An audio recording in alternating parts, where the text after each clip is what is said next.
朋友们，大家好，我是张良平。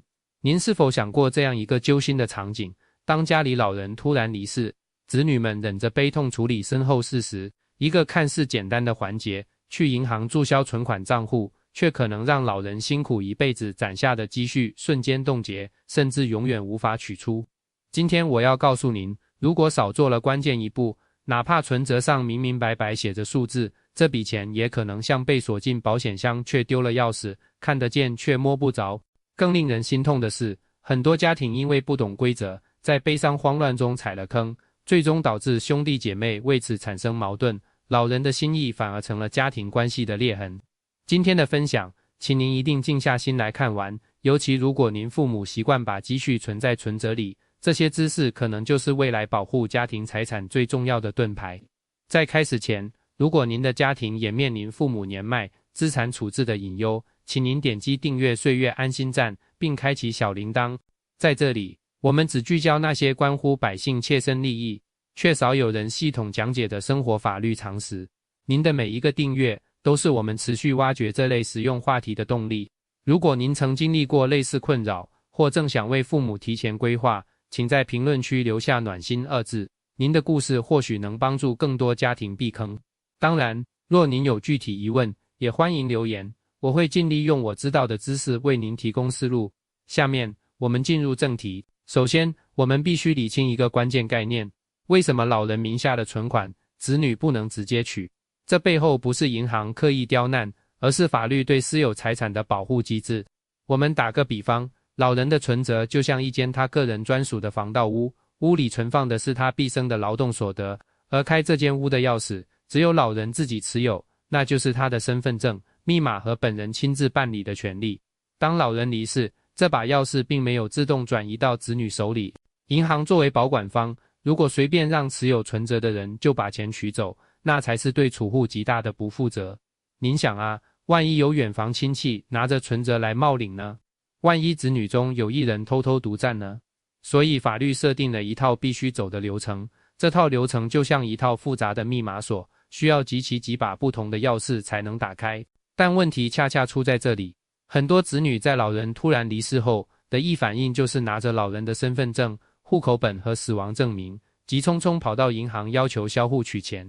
结果柜员一句需要公证处出具的继承权证明书，瞬间就让所有人懵了。什么公证？去哪里办？要花多少钱？多久能办好？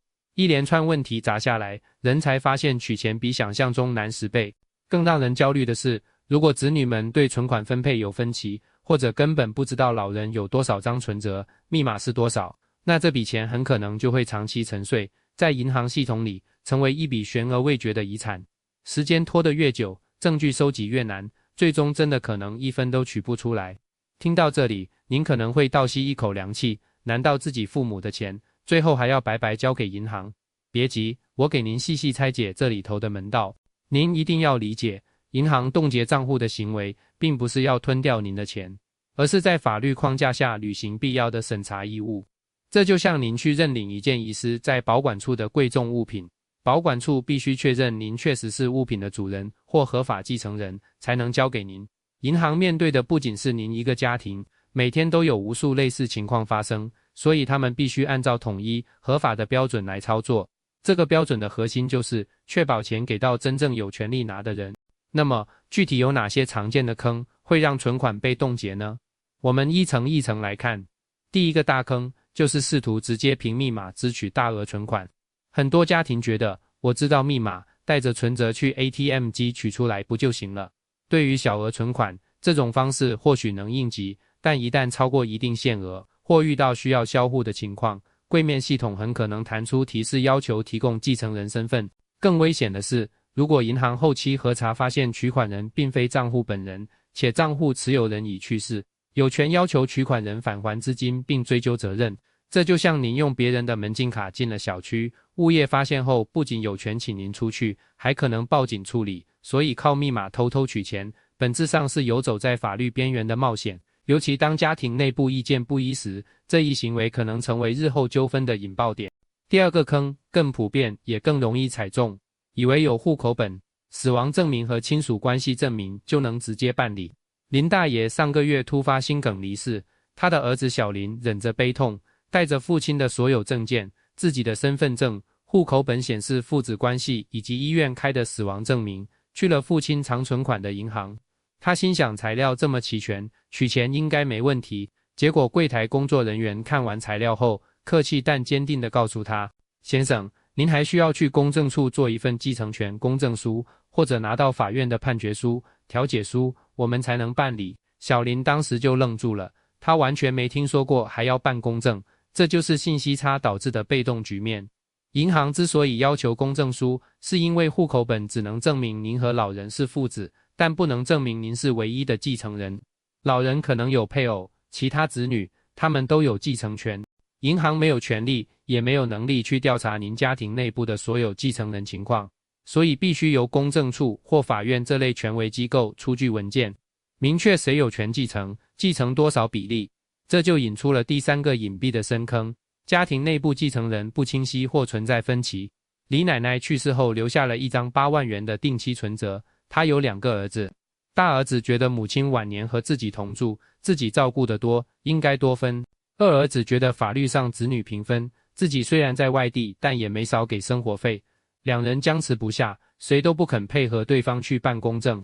银行见没有全体继承人同意的公证书，自然不能办理取款。这笔钱一放就是3年，最后哥俩关系彻底闹僵，钱还在银行里躺着。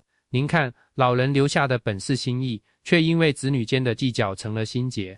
更复杂的情况是，如果老人去世时，他的父母，也就是储户的爷爷奶奶还健在，那么这些长辈也有继承份额。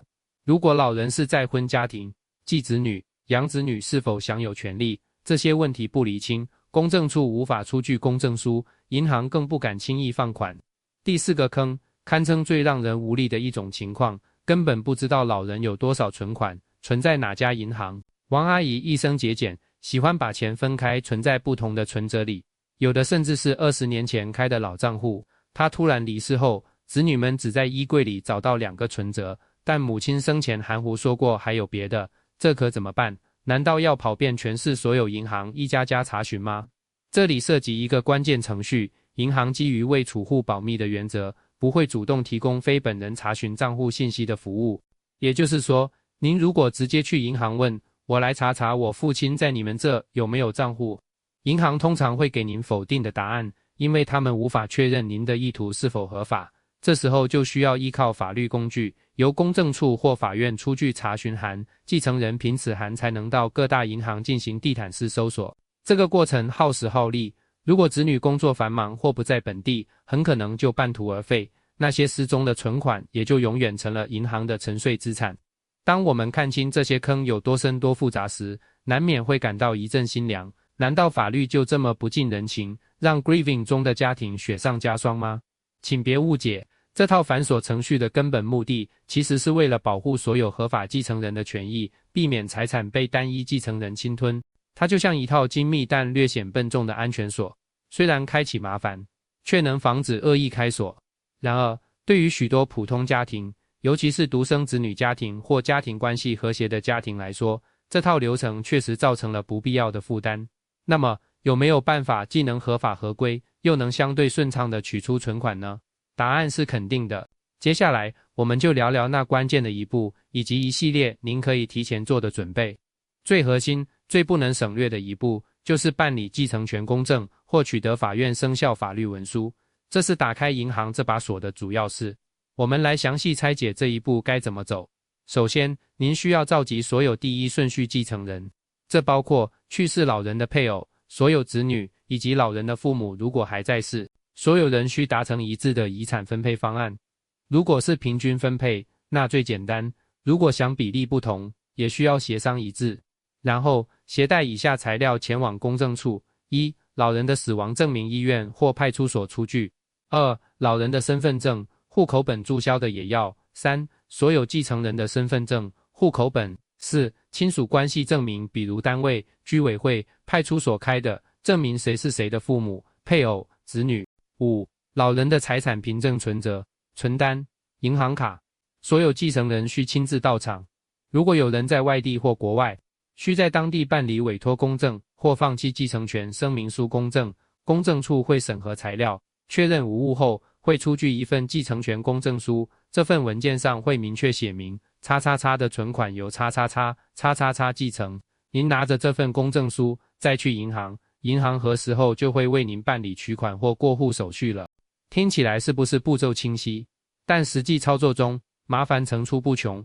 比如有继承人去世了怎么办？那就需要提供他的死亡证明，他的份额会转给他的继承人，情况就更复杂。再比如有继承人失联了怎么办？公证处就无法办理，只能走法院诉讼程序，由法院判决遗产分配。法院的流程是由一位或几位继承人作为原告，将其他继承人列为被告，起诉要求分割遗产。即使其他继承人同意，也需要走这个程序。法院出具的判决书或调解书效力等同于公证书。那么有没有什么方法能提前规避这些麻烦呢？当然有，智慧的提前规划胜过事后的一切奔波。这里给您几条实实在在的建议，特别是为父母身体上健在的家庭。第一招，也是最重要的一招，家庭账户信息透明化。这不是说让父母把密码直接告诉子女，而是建立一个家庭应急档案，可以和父母好好沟通。表示这些准备是为了万一有突发情况，能确保他们的心血顺利传给下一代，而不是卡在 bureaucracy 里。这个档案可以包括常使用的银行列表、账户大致类型、定期活期、开户行大致地点，比如家楼下工商银行。密码本身不建议记录，但可以约定一个只有家人知道的密码提示方式。同时，引导父母整理好重要的单据，放在家中固定的、子女知道的保险柜或文件袋里。这一步大大减少了寻找的成本。第二招，善用银行本身的便民工具。很多银行针对老年客户提供了遗嘱保管、遗产管理人服务等咨询。虽然目前还不普及，但可以主动询问。更常见且实用的是联名账户或设置账户代理人。联名账户需要双方持身份证共同办理，在任意持有人去世后，存活方可直接支配账户资金，但需注意，这也意味着双方在世时都可单独动用资金。另一种是代理取款，权限老人可以授权子女在特定情况下，比如本人生病、行动不便，代为办理大额取款等业务。这需要双方到银行柜台签署协议。这些工具各有利弊，需要根据家庭具体情况选择。第三招，考虑进行遗嘱安排。中国人传统上必谈身后事，但一份清晰合法的遗嘱能避免未来无数纷争。遗嘱可以写明存款由谁继承，比例如何。即使有遗嘱，取款时仍然需要公证遗嘱公证，但因为有遗嘱在先，继承人们对于分配方案争议会小很多，公证流程也会更顺利。遗嘱最好采用公证遗嘱的形式，法律效力最高，也最难被质疑。第四招，小额分散存款的整合。如果父母有很多张零散的存折，可以趁他们身体还好时，协助他们进行适当整合，保留2到3家主要银行的账户即可。太多账户不仅管理麻烦，未来查询也困难。整合过程中一定要注意尊重父母意愿，解释是为了安全和方便，而不是子女想插手他们的钱财。第五招，保留一切原始凭证，老人的出生证明、结婚证、独生子女证等，这些在证明亲属关系时可能起到意想不到的作用。尤其在户口信息不全或有误的情况下，这些辅助证据能帮助公证处或法院做出判断。我们再把视角拉回到那个悲伤的时刻，当老人突然离世，除了情感上的巨大冲击，子女们往往被一堆行政和法律事务搞得晕头转向。